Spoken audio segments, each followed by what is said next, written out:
જય શ્રી કૃષ્ણ, નમસ્તે.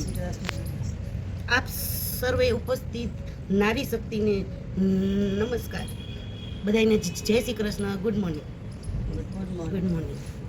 कविता बोलीस. मैं स्त्री हूँ, मैं स्त्री हूँ, मैं नारी हूँ, मैं कली हूँ, मैं फुलवारी हूँ, मैं दर्शन हूँ, मैं दर्पण हूँ, मैं नाद हूँ, मैं ही गर्जन हूँ, मैं ही बेटी हूँ, मैं ही माता हूँ, मैं बलिदानों की गाथा हूँ, मैं श्रीमद् भगवत गीता हूँ, मैं द्रौपदी हूँ, मैं सीता हूँ, मैं भारत माता हूँ. વુમન્સ ડે છે તે માટે હું સિંધુ તાઈ સપ્તકાલનો માટે રોલ કર્યો. મહાન મહિલાઓએ ઇતિહાસ, સ્વાતંત્ર્ય સંગ્રામ, રાજનીતિ અને વિજ્ઞાન જેવા ક્ષેત્રમાં નોંધપાત્ર યોગદાન આપ્યું છે, જેમ કે રાણી લક્ષ્મીબાઈ, સરોજની નાયડુ, કલ્પના ચાવલા, મધર ટેરેસા, સાવિત્રીબાઈ ફૂલે વગેરે જેવી નીડર, બુદ્ધિમાન, મમતાની મૂર્તિ એવા સિંધુતાઈ સબકાલની માટે મારે આજે વાત કરી છે. સિંધુતાઈ મરાઠી હતા. સિંધુતાઈ સબકાલ જેમને અનાથોની માતા તરીકે ઓળખવામાં આવે છે. જે અનાથો બાળકો હતા એ તેને અપનાવતી. તેમનું જીવન સંઘર્ષ અને કરુણાની એક અદ્ભુત ગાથા છે.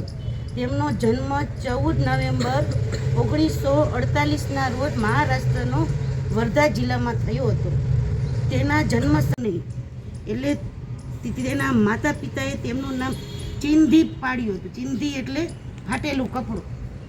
દીકરી તો કોઈને ગમે નહીં એટલે જે તે નામ રાખી દેતા.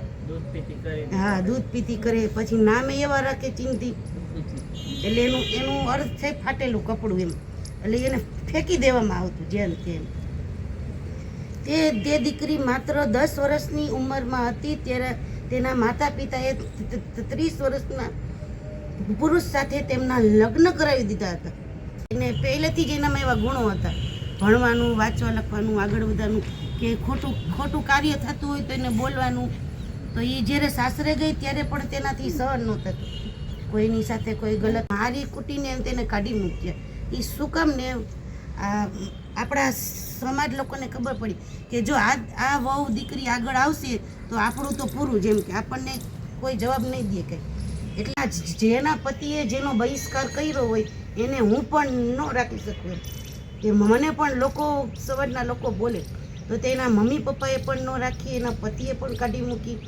તોય પણ તેની હિંમત કરતી. પછી તે રોજ રડતી એક ગાયનો તબેલો હતો, ત્યાં તે બેસી ગઈ અને બેભાન થઈ ગઈ.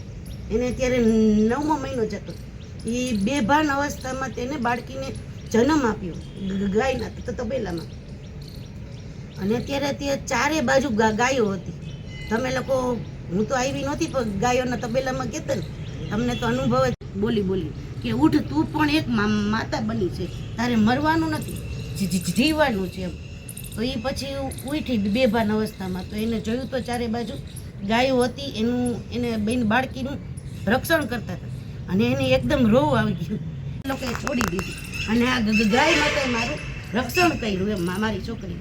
તો એને ત્યારે પોતાની જાતને વચન આપ્યું કે હું એક માતા બનીને રહીશ, કે હું બધાયની માતા બનીશ. જે કોઈ અનાથ બાળકો હોય, બીજા કોઈ હોય, કોઈને પરિસ્થિતિ એવી હોય.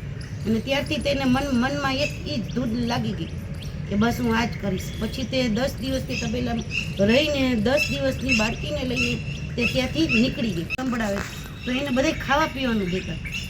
અને એ આજુબાજુના રહેલ બીજા બાળકો ભીખ માગતા. તો તેને જોતી કે આ લોકોને આવી રીતે ભીખ માગવી પડે છે અને એનું તો કોઈ નહીં, કોઈ પાછું કોઈ બાળકોનું કોઈ હતું નહીં. એને એ રેલવે સ્ટેશન પર રહેતી ને, એક ગરીબ એક દિવસ મળતો હતો. રાત્રે બધા સૂતા હોય ને, ખાવા પીવાનું મળ્યું નહોતું તો એ રાડું પડતો કે મને કોઈ પાણી પાવ, હું મરી જાઉં. તો કોઈ બીજા કોઈ ઉઠ્યા નહીં. એ ઊભી થઈને તેને પાણી પાયું. એની પાસે રોટલી હતી તો 2 બટકા ખવડે. તો એ મરવાનો હતો ને તો એ જીવી ગયો. એટલે તે સિંધુતાઈને થયું મારે મરવું જોઈએ. એના મનમાં કેટલી વાર વિચાર આવતા હતા કે મારે આવી જિંદગી શું જીવી, એમ શું કરું. પછી ત્યારથી તેને તે વિચાર આવ્યો કે ના, જો મારા 2 બટકા ખવડાવવાથી ત્યાં જીવી ગયો, 2 ઘૂંટડા પાણી પીવાથી તો મારે આ લોકો માટે થઈને જીવવું જોઈએ. બચ્યું નહોતું એક પણ માણસ, બોલો. એ પોતે ઉતરી ગઈ અને એ એક જ બચી ગઈ. અને જે ભાઈ આવ્યા હતા તેને ત્યાં ચા વડે રેકડીએ બેસાડીને વયા ગયા પાછા. અને એને ગોઈતા એ ટ્રેનને જોતી હતી કે આમાં વિસ્ફોટ થયો, બધા મરી ગયા આગે દૂર જઈને. આટલું કોઈને માતા તરીકે ઓળખવામાં આવે તો મારે અનાથ બાળકોની મા બનીને રહેવું છે. એને પોતાની બાળકીને પણ છોડી દીધી. ત્યારે આપણે કંઈક જો આગળ વધવું હોય ને તો કંઈક આપણે છોડવું પડે, બરોબર ને? એની પાસે दूध में पकाए चावल तो उसे खीर कहते हैं, मोहब्बत में खाए ठोकर तो उसे तकदीर कहते हैं, मोहब्बत में खाए ठोकर तो उसे तकदीर कहते हैं, लकीर की फकीर हूँ मैं उसका कोई गम नहीं, लकीर की फकीर हूँ मैं उसका कोई गम नहीं, नहीं धन तो क्या हुआ इज्जत तो मेरी कोई कम नहीं. જો આપણે